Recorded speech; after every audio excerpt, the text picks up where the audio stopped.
Welcome back to Rise Entertainment 360. Now, our first guest is an American civil rights activist, Baptist minister, and politician. He's also the founder and president of the Rainbow Push Foundation. Here to share information about the 21st Annual Wall Street Project Economic Summit is the legendary, iconic Jesse Jackson Sr. Thank you for being here, Reverend. All right. So nice to have you here, Rev. Yes. It's a big deal. You know, as our struggle evolves, we're free, but not equal. It's the four stages of our struggle. I would make the case that the first 246 years was slavery. We had no right, whites were bound to respect, work without wages. The second stage was Jim Crow, which was so akin to slavery. 5,000 blacks were lynched without one single indictment. Then the right to vote. None of those dealt with the issue of access to capital or industry. So the fourth stage is access to capital, industry, and technology, and deal flow. And so it is where is the money? Church pension funds, labor pension funds, tax subsidies, bank subsidies, city, county, and state tax subsidies. All these downtown buildings, they're not built because somebody puts cash money of it. Somewhere between tax subsidy and pension and hedge fund money, that's for and we don't have access to that kind of money, and we demand it. But you're hoping that that will change with your economic summit that you're doing now in its 21st year. It must, as we get to that stage. For example, we did a lot of work the last few years out on Silicon Valley, getting blacks on boards of directors. The chairman of the board now of Microsoft is John Thompson, a Florida A&M graduate of mine. He succeeded Bill Gates. We have Jim Bell on the board now of Apple, Deborah Lee on the board of Twitter, Ken Chenault now on the board of Facebook. So we're people in the face of these boards. But the next step is C-suites, people who really run day-to-day stuff. But more than that, boards and C-suites is that the procurement list. These kind of use ad agencies and marketing and lawyers. The whole range of stuff they use, we're locked out of that too. So it's really it's about economics. It's not about public accommodation. We got that. All right, but we have that. It's about access to capital and technology. I love that. And what exactly is the Rainbow Push Coalition?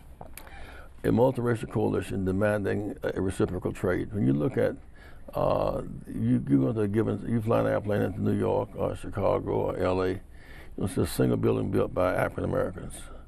Now, why is that? There's nothing wrong with us. If you can't borrow money, and you lend to folks you know, trust, and like, we're not known, not trust, not like, we don't get our share of the capital. You know, the new big stadia, the big ballparks. Cities give a big tax deal. Hotels give a big tax deal. They get some pension money, and then they control it all. So just the science of the system.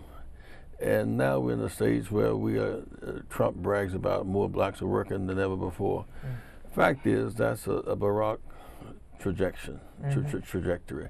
But more than that, if you're working more, and they take away health insurance, and you pay more for insurance, if you're working more, and then you can't pay the cost of tuition because student loan debt's greater than credit card debt. You're working more, and they take away your house because of targeting and steering. So the equality gap must be closed, not just the employment gap. It's the equality gap that must be closed. Do you feel that President Trump will do anything to help close that gap, or would he just take credit for the gaps that Obama had just closed? That's all he has done. Matter of fact, he has made the gap wider because the tax bill, in effect, it took $26 billion from the poorest people and shifted to the wealthiest people. So those who had less got less, those who had more got more. That's not the way to close the gap. Widening the gap. So on the subject of President Trump, what are your expectations for his State of the Union address tonight? The expectations are low. If he jumps up and touches the basement, I'll be very surprised. But what I like that he'll take credit for black unemployment being low. But not the fact he undercut the cost of, for example, more than twice as many black families own businesses as black families. There's access to capital. Who gets money to get the car dealerships? 45% of black families own homes, 75% of white families own homes. Wow. 3/4 white, 1/4 black. Our net worth is 138,000, theirs 933,000. Wow. So the gap between have and have-nots is what must be done. And that must be done in a very strategic kind of way. I also think that this issue of these barriers, these trade barriers, we share 2,000 miles of border with Mexico.